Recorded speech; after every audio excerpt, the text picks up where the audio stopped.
One of the ways that India differs a little bit from other countries is really just in the scale of the desired work from home shift. So Indian workers really want more remote days, even than workers in many other countries. And so I think what that suggests is to me is this form of, yeah, just sort of latent demand, desire for working from home.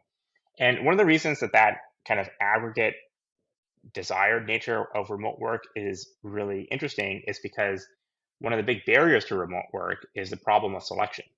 That is, you might want to offer remote work as an amenity, but you're worried that only the worst workers are actually going to take it up, right? Because the workers that really want to get promoted and are working really hard, they're going to pick the office. And so you're left with a worse pool of workers who are actually going to take up that option. And I think there are a variety of reasons to think that that selection problem actually works differently in India because so many people want to be remote. You're not necessarily getting worse people when you're hiring in remote positions in India as a consequence, because it's a universally desired thing.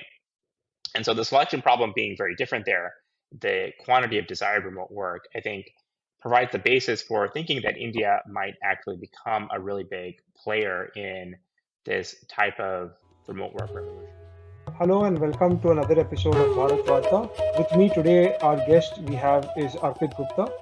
Arpit Gupta is an associate professor of finance at NYU Stern School of Business. He's got a PhD from Columbia University in New York, and his research areas are real estate, financial markets, and the Indian economy. Also with me, I have our regular participant Abhishek Paul. Hi guys, how's it going? Hi, Hi, Nirav. thanks so Hi. much for having me. So it's evening for Arpit and morning for us here across time zones. So actually on this topic, Arpit has been very active on Twitter, talking about a lot of trends in like various things, and as like his research interests are also pretty eclectic, right? So one is I think he had mentioned about like the growth in electric vehicles, right? And how that is changing. We're seeing an energy transition. We're seeing change in the behavior of consumers, and how does it affect the whole economics from we are going from an oil centered economy to like a electricity centered transportation. So yeah, if you could just elaborate there. Yeah, I think the thing that surprised me most looking into electric vehicles is how sudden and rapid that transition seems to be in the countries that have experienced it. So if you look at Norway, that's a country that has encouraged electric vehicles pretty aggressively. They are now at a point where almost all new vehicles sold are either electric or plug-in. And the speed of that transition has just been so rapid. Only in a few years have they kind of basically moved from a world where they were selling predominantly fossil fuel cars to selling predominantly electric vehicles. And of course, there's an existing fleet, so it's not going to turn over immediately, but it was nonetheless such a rapid adoption curve that you kind of saw there. And similarly, when you look at other countries and other parts of the world, you see that in places like China, for instance, they're growing electric vehicles very rapidly. So the share of new cars sold that are electric there is just really remarkable. And even in places like California, which leads in the United States, again, it's just a very quick speed of adoption. And so I saw there were kind of a few economic forces that were leading to this quickness in the economic adoption that I think have to do with these flywheels or economic motives for encouraging more use, right? So when more people are using electric vehicles, that means it's easier to find chargers and other stations to plug your own electric vehicles in.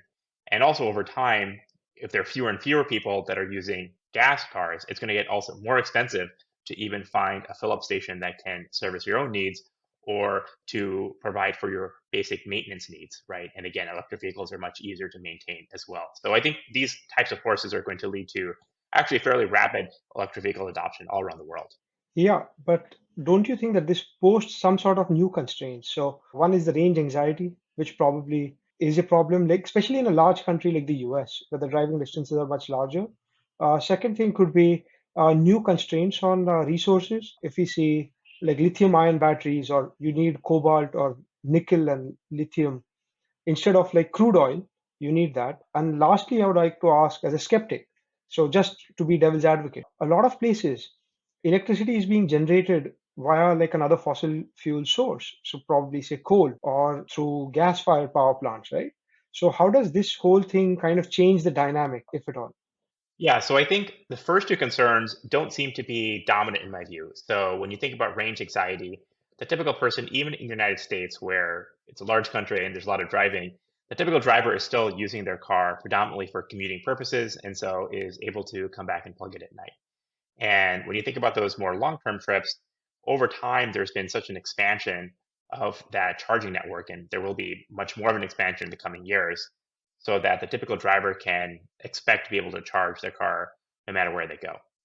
And at the same time, I think what you're going to see over time for the gas driving sector of the market is they're actually going to be much more vulnerable because it's going to be very difficult in the coming years to actually finance and set up and start a new gas station. So their charging anxiety is also going to rise in the coming years. With the batteries, I think there's a lot of innovation in this space. People are trying out lots of different things. And so I'm ultimately confident that the market will basically figure out how to scale and grow production for batteries of different types. I think the bigger issue is what you mentioned at the end, which is how are we going to charge all these vehicles? Now, my understanding is that even if we have a fossil fueled power plant that's supplying the electricity used for an electric vehicle, that's still more efficient than having the car use the gas itself, particularly if you think about the local environmental impact of where that car is spewing gas into some crowded urban area as opposed to a power plant on the outskirts of the city. However, this whole thing obviously works a lot better if you can tie in both the electric vehicle as well as new renewable sources of energy. And there too, I think the adoption rates all around the world have been quite rapid. Whether you're looking at wind or solar, these are just really rapidly growing technologies where the price of solar panels is dropping very quickly. And so I'm actually also optimistic about the speed of our green transition overall. And then, like, given most of our audience is based in India, and you also have a research interest in India, so how do you think about the transition to like India with its like crowded cities, etc., about electric vehicles in India, or what do you think will take the lead initially? Yeah, it's really exciting opportunity, I think, actually for India because there's not only consuming the vehicles, there's also producing them, right? And so this moment that we're now shifting the type of vehicle that's being used also presents an opportunity to try to become a leader in the production of these vehicles. And I think for that reason, there's been a lot of interest in new production and new manufacturing that's happening. I think specifically given how crowded India is, I think there is a huge need to figure out some sort of different transportation system. Historically, I think planners have had a very sort of colonial British mindset when it comes to planning cities, right? And so they're building these very wide boulevards. They're planning for lots of car traffic, even though only a small fraction of India's population has historically owned a car.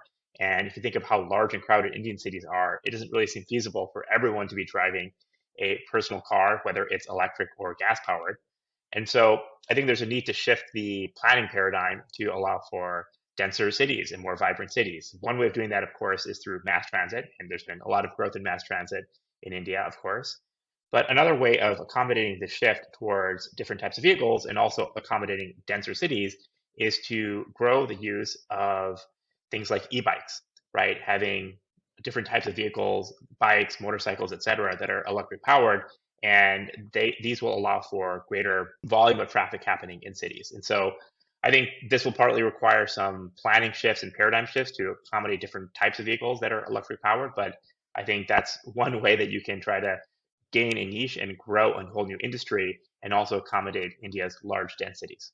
No, absolutely. As in, if we see like China, they've had a barbell approach. So one is, I think the big cities, Beijing, Shanghai, and Chongqing, all motorcycles are electric by law. You can't buy a new gas fueled one. And they've also moved towards the public buses, which are kind of, they have got a standard route. They've got a standard parking slot where they can have charging overnight. And their range is very fixed, right? So you can kind of calculate it. And so electric buses, and you have the barbell approach where maybe the buses and the two-wheelers on two sides are electric, and then slowly the adoption feeds in the middle. You have better technology, better manufacturing, better battery technology, better charging technology. Absolutely. So now that we move towards India, and we've said like potentially like electric vehicles could be like a big manufacturing boon to India because India is the world's largest two-wheeler manufacturer. So you've got Bajaj Auto, you've got Hero Motors, and you've got a large exporter, Eicher Motors, which is Royal Enfield. But now that in future probably electric and maybe buses, you've spoken a lot about the PLI schemes in India, and maybe we'll like talk a lot more about this topic, right? Because that is something which is very interesting. This government has kept these production linked incentives in very specific sectors, in specific areas. And on these PLI schemes, you've done a very detailed thread, right? And so, talk us more about what these schemes are, and give an example, and maybe myself and Abhishek will like follow up on questions with more details on that. Yeah, this is a fascinating topic. And let me start actually a little bit with the old school Indian industrial policy that didn't quite work back after independence, right? And why wasn't that type of import substitution very effective? Well, I think there are a few reasons why that old school Indian mentality didn't work. One is that it really relied on public sector companies to do a lot of the work of industrialization. And another is that it had really high import tariffs, and this meant that firms got a little too cozy in catering to the domestic market. And so they never really grew to the scale that they were actually appealing to the export market, right? And so they were instead just trying to compete to gain favor and access to bureaucrats so that they would be able to access domestic rents, right? And so then what the government slowly tried to do over time to encourage firms is offer these capital subsidies or tax rebates, right? Which were incentives to try to get firms to grow. But these ultimately were not super effective. And so you ended up with a situation where basically Indian manufacturing is much less competitive compared to its counterparts in East Asia. And that competitiveness gap can be thought of as coming from the fact that your East Asian manufacturing is at a much higher scale of production already. They have much better infrastructure, and they have much better production technologies that they're using. And so it's just more expensive to make the same product in India, even though the labor costs are lower, right? And so this scheme was intended to provide direct cash in order to lower that disincentive compared to East Asia, and so directly encourage scale. And so it has a few interesting components. So one is that it's production linked. So it's only going to provide subsidies in response to firms that are actually able to grow and actually produce. Another interesting feature is that it's very limited, both in terms of the sectors that it applies to, as well as the number of firms that are successfully competing by way of auction in order to get access to the subsidy, right? Usually they've only about 3 or 4 firms in each of the about 14 different sectors that they've targeted. And so that makes it kind of more similar to the kind of approach in Japan that they took with MITI, where they were sort of, quote, picking winners and deciding which firms would be eligible for the industrial policy support. And so it is an interesting idea in theory that I think is a little bit more aligned towards those East Asian models that are focusing on production and focusing on export. And what we've seen already is that the initial focus has really been towards a few key sectors, including automobiles, as we've talked about, batteries, as well as telecom, IT, and cell phones. And so we've kind of seen the entry of a few of these Taiwanese manufacturers like Foxconn and Vistron that have come in to provide the underlying components for iPhones in particular. And now it seems like maybe India will be producing something like 5% of iPhones maybe soon, maybe something like 25% of iPhones in coming years. The timing of this scheme coming in 2020 was just really well tied into how companies were rethinking their exposure to China with respect to geopolitical risk. And so it was really well timed in order to attract a lot of those companies. Yeah, so moving on and like delving a little deeper, right? I think we've had like a couple of announcements and a lot of, okay, so I want to be devil's advocate here. Like I'm a big fan of PLI schemes, but so one is the whole concept of picking winners or having an oligopoly that people have like some sort of detractors, but we've seen successful implementation. So Japan, they call them the kairetsus. In Korea, they're the chaibols, but it's basically the same thing where given that if you're already producing and you're delivering results and the government kind of gives you, it gives you tailwinds to go ahead and do more. And second thing is this kind of oligopoly is like you're giving resources to winners, which kind of makes it more difficult for, say, smaller startups who want to start up and scale up, right? And second thing is if you look at like while earlier you had, yes, the PSUs doing everything and maybe they were very inefficient and all of that. But again, the government or a kind of bureaucracy is deciding on sectors where they should be spending, right? And yes, Indian manufacturing is like a weak sector. It's hollowed out quite a bit in the last couple of decades. But don't you think, like, if we go to see, so this could have like a couple of missteps, right? You could have improper allocation of capital over here via subsidies to certain. So if the counter example, if I give you, like the IT industry, it had some tax benefits, but it did not have these kind of it, and it just evolved organically. So what do you have to say about something like that? Yeah, so I think there are a lot of valid concerns about the scheme, and of course, we're going to need many years to see whether it's worthwhile. I think one big concern related to what you've articulated is this idea of the winner's curse. And that's something that you commonly see in auction settings in which the person that winds up winning the auction sort of had to bid a little bit too much in order to get there. And you've seen this, I think, in some of the bids. So Reliance in particular has made some localization commitments, I think, particularly with respect to some of their energy projects that seem quite aggressive. And people aren't really quite sure whether they're able to meet those commitments. Now, on the one hand, there's no problem because you're only paying them if they succeed, and so you don't have to pay them if they fail, and so that limits the risk to the government. But of course, it's crowding out some other bidder, maybe a bidder from another company, someone that's not a Reliance or a Adani or an established group that is limited from being able to apply for the program. So that's definitely one possible concern I think you can have. And that's related to this other thing you mentioned that you're kind of picking the winners. Now, I think another way of thinking about this topic comes from the book How Asia Works by Studwell. So he's someone that looked really closely at how Asian manufacturing successes worked. And one of the things that he noted is that in all these countries, you had these same concerns about oligopoly, these favored firms that are just winning these contracts. But what he felt was really crucial to making these industrial policies work is basically aligning incentives such that what makes the industrialists rich is also what improves productivity for the whole country. And ultimately, the best way of improving productivity for the whole country is to ensure that there is enough of a growth and expansion in the scale and scope of production oriented for the international market.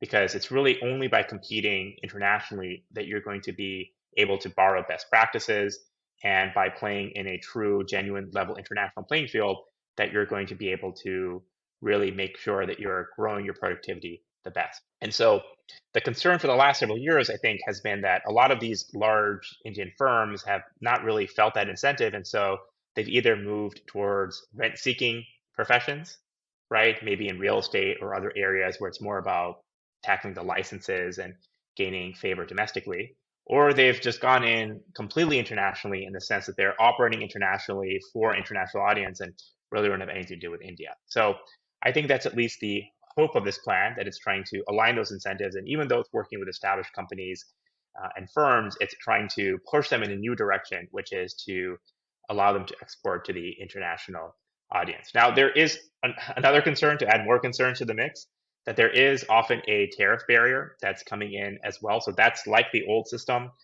whereby you're trying to ensure a protected moat for these companies. And so that's also come under criticism because people like Raghu Ram Rajan have criticized, let's say, iPhones, and he's pointed out, hey, like it actually costs more to buy an iPhone in India than it does in the US, you know. And part of that difference is coming from the fact that you're trying to allow for one of the benefits for these firms, not just the cash, but also the protected local market. And the idea being that's going to be another incentive for you to produce. And then over time, after 3 to 5 years, the subsidies will die out and you will then be able to compete on a fair footing. But these are definitely some of the very reasonable and valid concerns, I think, that apply to the plan. But I think they're largely similar to concerns that have applied to similar industrial policies that have worked in other countries. And so I think there's at least a hope that this will do better than previous attempts because it's more closely aligned with those successful East Asian models. Arpit, just a follow-up on this here. So you talked about substitution from China, right? And post let's say this COVID episode, we even found American politicians starting to talk about industrial policy, right? After many years, right? Where it's just no longer about letting the markets decide and allocate. So how do you feel on industrial policy in general? Like, do you see that returning in a big way, even in the West, along with India, or do you think, 3, 4 years down the line, this episode will sort of get forgotten and things will go back to, pre 2019? I think the biggest way that things have shifted, even in the West, has to do with semiconductors. And one way you can see that is the Trump administration had tried to impose various types of sanctions on China. And none of that really stuck in the sense that it didn't really, in the end, affect the US-China trade balance that much. It really also wasn't enough to push trade to other countries either. There was basically such a strong economic motive for US-Chinese trade that it was hard to see things moving too much in either way. I would say the biggest thing that has changed in recent years is how countries think about semiconductors specifically, because that's a part of the supply chain that is utterly critical to what every country is doing with their electronics. So it's not at all like other parts of the supply chain. So we kind of saw over the pandemic that there were lots of parts of the supply chain that got hit, and a lot of them proved to be surprisingly resilient in the sense that maybe it took us a few weeks to get masks, but then we had more masks than we know what to do with, or it took a little while to deal with issues with respect to lumber or something. But these are issues that you can ultimately deal with. The semiconductor shortage was one of the more damaging aspects of even the pandemic, because you saw this whiplash with all the orders that were made for cars and things that were canceled and so forth. And you saw the effects of those reverberate throughout the supply chain. And then you start to think, well, what happens if we lose our concentrated exposure to Taiwan, which is manufacturing all the semiconductors? What will then happen to really the global value chain? And so it became less of an issue about US and China specifically, and more about the central role for Taiwan in the global interconnected world of semiconductors. And very recently, for example, we've seen now the Biden administration come down very hard against the transfer of technology to China and the export of high-end semiconductors to China. And I think there's this move to try to decouple at least large sections of the Western supply chain, particularly when it comes to these high-end semiconductor materials. And so I think that kind of national security motive is going to be important in every country.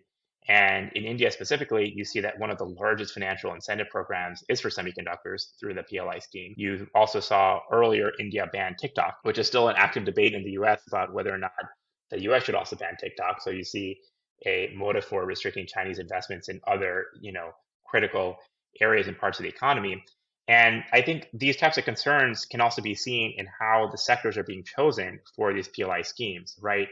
They also differ from other types of industrial policy because they're not just focused on the parts of the economy that are going to require a lot of labor, right? So there are some PLI schemes, for example, for textiles or for food processing or things like that, but that's not really what the bulk of the schemes are about.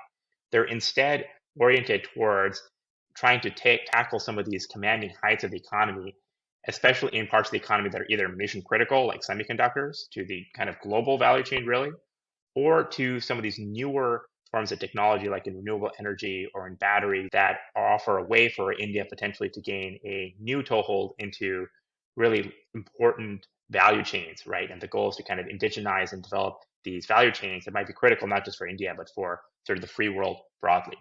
So I think there is just a global rethinking of these issues with respect to new geopolitical concerns, and India's change is very much in line with what other countries are doing. Oh yeah, so this is like quite an interesting topic, right? Because one is we're having Taiwan and TSMC in particular have like a huge advantage or a head start in the semiconductor technology, especially in the very advanced chips. Maybe not in the older technology memory chips, but we've had a lot of announcements, right? So one is you're seeing Apple or Foxconn, which is a Taiwanese company but assembles iPhones in China. They've set up a plant in Tamil Nadu, right? And their aim right now, they're producing like 5% of iPhone 14. I think they're starting AirPods soon. And their aim is to reach 25% of iPhone production by 2025. So fingers crossed we reach there. We've had Foxconn and Vedanta setting up, or like at least have promised a $19.5 billion investment to produce semiconductors and have a semiconductor fab in Gujarat, right? So, yes, while this is quite good for probably revenue generation being part of the global supply chains, again, like I would like be saying that schemes for textiles generate a lot more jobs at like the lower level, right? So I think it's a good scheme in the sense that it is balancing out that you need some schemes for textile and lower end things where it creates a lot of jobs. Even assembly of iPhones, the critics have said that it is like screwdriver technology. You take all the components, assemble, or maybe solder, not just screwdriver, solder the parts and just assemble it and ship it on. But you're also going to the higher end parts. And now I think well, finally the proof of the pudding will be eating it. Second thing is all this whole talk about the US either reshoring back to the US or friend shoring, right? And when you're trying to do friend shoring, yes, maybe China is seen as you wouldn't call an enemy, but I would call like a competitor, right? That you're worried about your technology gap and you want to you consider them as a competitor. But India is not like a all-time ally, like probably like the way Mexico probably is. So wouldn't India be probably vulnerable in the future, say that if they buy oil from Russia or whatever else, that you've invested a lot and you might lose access to a certain market. So what do you think about this kind of vulnerability? Yeah, I think that's a really important risk that will continue to apply in the future in the sense that at this point, it's clear that Russia and China are in a different league of their own, let's say, compared to the rest of the world. And so if you're making investments from a US standpoint, you're much more comfortable making those investments, even in Vietnam, even in India, relative to those two countries. But at the same time, as you say, it also raises this idea that you can try to cut out any country. And we saw that with Russia because of how the financial sanctions were tightened around the country. And of course, we've seen that recently with China with respect to the semiconductors. And there's a risk that I have in mind, particularly here, which goes back to the treatment of Japan by the United States right before World War II. So what happened there is Japan was having this period of aggression around other parts of East Asia, right? As they were invading China and other parts of the region. And this followed their sense after World War I that, well, these Western powers really aren't going to have a durable presence here. And so this leaves a vacuum that Japan can fill. And to try to ward off this, the United States imposed two things. One, it froze Japanese dollar assets in the United States. And the other thing is that it imposed an embargo on oil. And in fact, the dollar embargo was sort of so strong that Japan found it difficult to import oil even from other countries because they couldn't use dollars in order to make those purchases. So Japan was basically found itself cut out of the market for oil. And that force seems to have really pushed Japan towards the degree of declaring war against the United States because they felt that they were so locked out of this international trade web that they felt inclined that they had to just declare war and that was the only option. And so just to be clear, I'm not predicting that that's going to happen, but I think that is the concern that I have now that this new tool of trade exclusion and financial exclusion have been brought into the mix. It raises the stakes. And I think you can see that even with how Russia is approaching this Ukraine conflict, that they're trying to double down because they feel really excluded from the whole marketplace. They don't really see much of an opportunity to get back in. And so they're just trying to double down and gain more territory. And I can imagine a future world in which other adversaries imagine that the only way they can cope with this exclusion factor is to generate their own sphere of influence and control the resources of those territories. So just agreeing with you that I think geopolitical risk is just a new threat that countries around the world have to think about. Oh, absolutely. But hopefully, I think one of the resilience that India probably can build via these PLI schemes is by having some sort of economy of scale and economy of scope. So one is if it can import a lot less or like make a lot more domestically, so it is immune from sanctions a bit that way. If you are not reliant on imports on certain things, maybe energy is one problem, but yes, other things. And second thing is if you do become like a reasonably big supplier, like the way it has been difficult for US to exclude China, India kind of provides like a counterbalance. So like India becomes too important to be sanctioned, right? So hopefully, this whole PLI schemes, as in another thing what I like about it is for long, Indian policy has been cross-subsidizing agriculture by keeping higher costs on manufacturing. So, for example, land for agriculture is subsidized, like you can't easily convert agricultural land to industrial land. Labor, you got a rural job guarantee scheme, so there's no impulse to move to manufacturing jobs. Capital, you get like priority sector lending, and you got a lot of cheap capital. Taxation, agriculture was tax free, so then manufacturing has to pay more tax. So all of these kind of things, right? So you've seen kind of like hollowing out of Indian manufacturing where services takes up a much bigger part. So hopefully this scheme actually by giving in some impetus, right? You're removing a few of the headwinds and maybe giving a few tailwinds. So but it's a long path, and I'm really optimistic about it, despite being like devil's advocate and trying to ask counter questions. Right? It's just I totally agree with that. So the other thing I want to talk about, I think you've written a bit about like impact of COVID on inequality on India, right? And even also like from this PLI schemes where the critics could say that it can increase inequality, like the big just get bigger, right? So what do you think about like COVID and impact of inequality in India? We'll talk more about India and a little bit about rest of the world as well. Yeah, so this is research I began with Noop Malani and some of our collaborators. And we were using the CMIE data, which many people have been looking at in India, to use a household survey and understand economic responses to the pandemic. And one of the reasons we wrote that paper is because we were just really surprised. Like many people, we sort of went into it and thought, well, we know the pandemic was devastating for India, and pandemics are bad events, we think, and inequality is a bad thing. And so it would just be natural that we would observe that the people that would be most hit would be those that are the most vulnerable populations, right? And what we found really surprised us because we saw that, in fact, economically speaking, of course, there are a lot of health concerns and a lot of other parts of the economy that were damaged as a result of the pandemic. But if you look at outcomes like income, you see that there was a surprising amount of resilience with respect to the lower income population. And there's a lot of occupation switching. So people couldn't necessarily do one job, they switched into another job and earned some income some other way.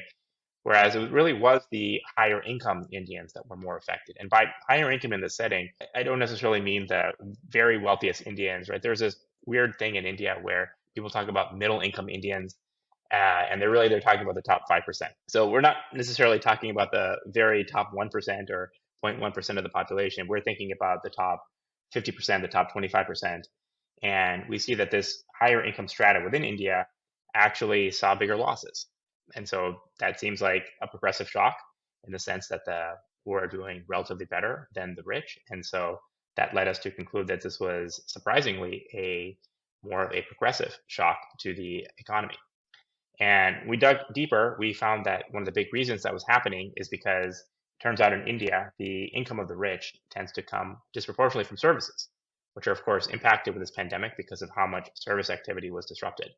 Whereas the income of lower income Indians is more driven by things like agriculture and even manufacturing, which actually held up a little bit better. Now, what's interesting is that a similar pattern actually shows up around the world. So you actually see that in many countries, it's the poor that have actually done relatively better out of the pandemic compared to the rich.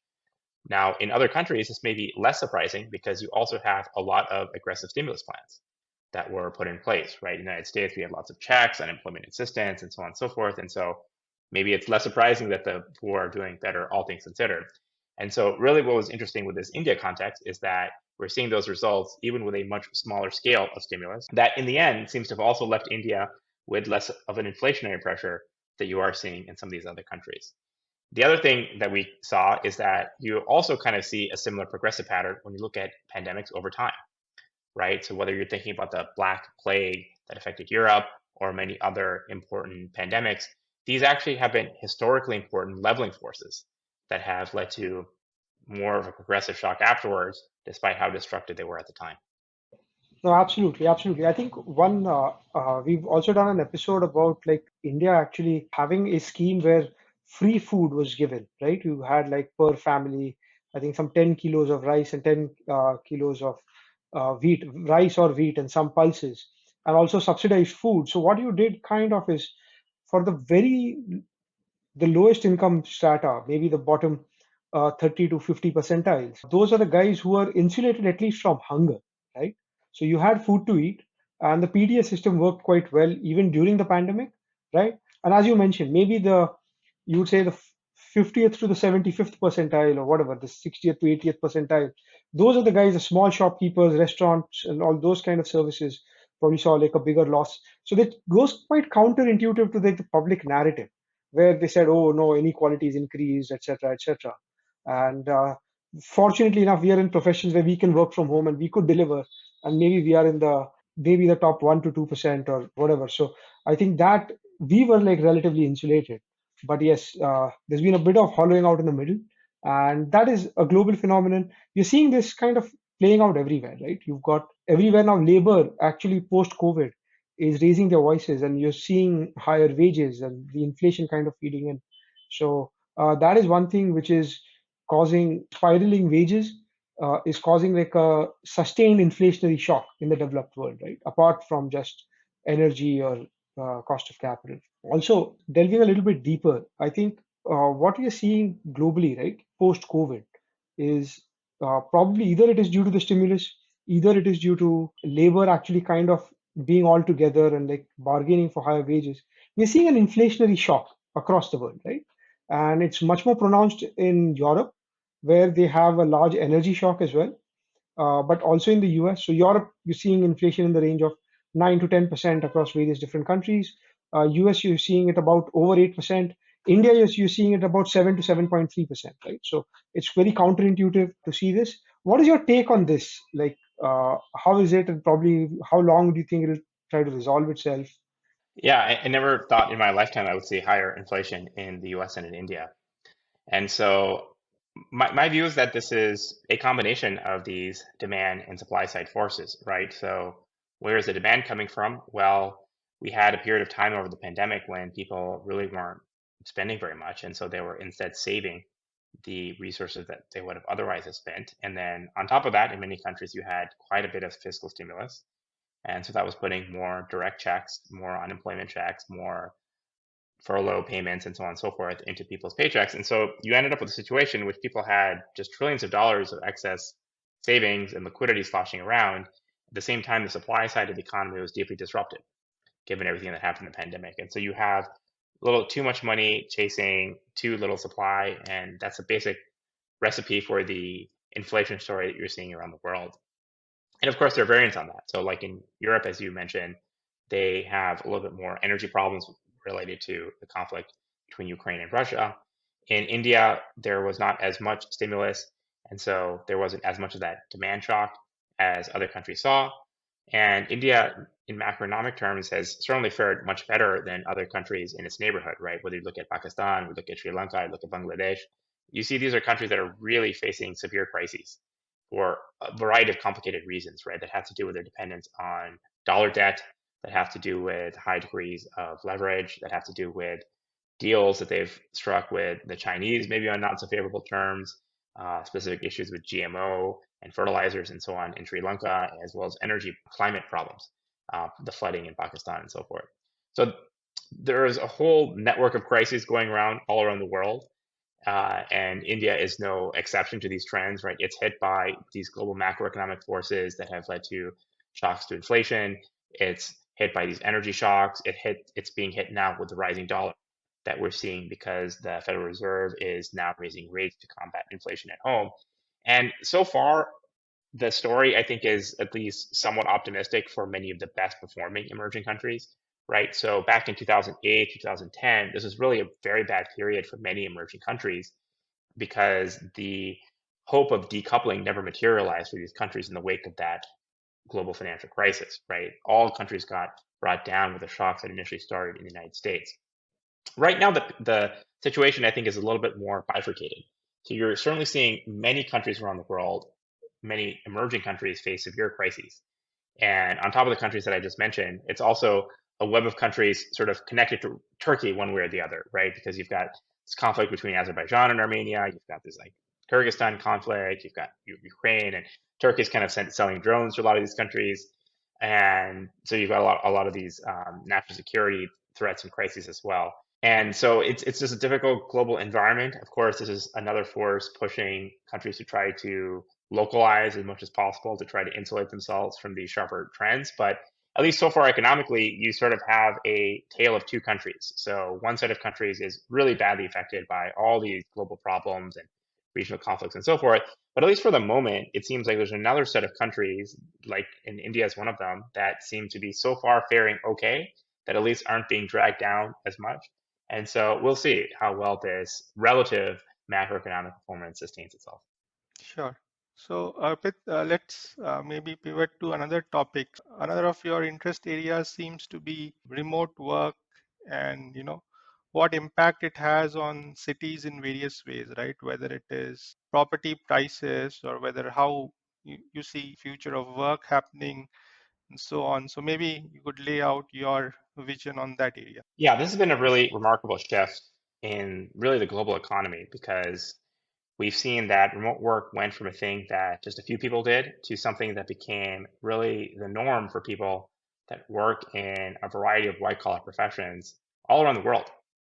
And the United States right now, I think something like 30% of all work days are being done remotely, which is kind of incredible because the denominator on that is all work days. It includes the janitors, the restaurant workers, and so forth.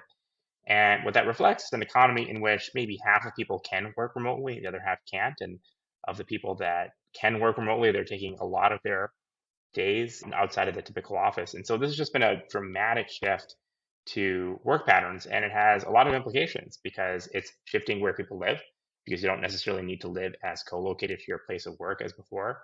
And it's influencing the place that you work because you're not necessarily coming into that office as much, and the firm might be canceling that lease. And so you have a large problem with what to do with all these old unoccupied office buildings.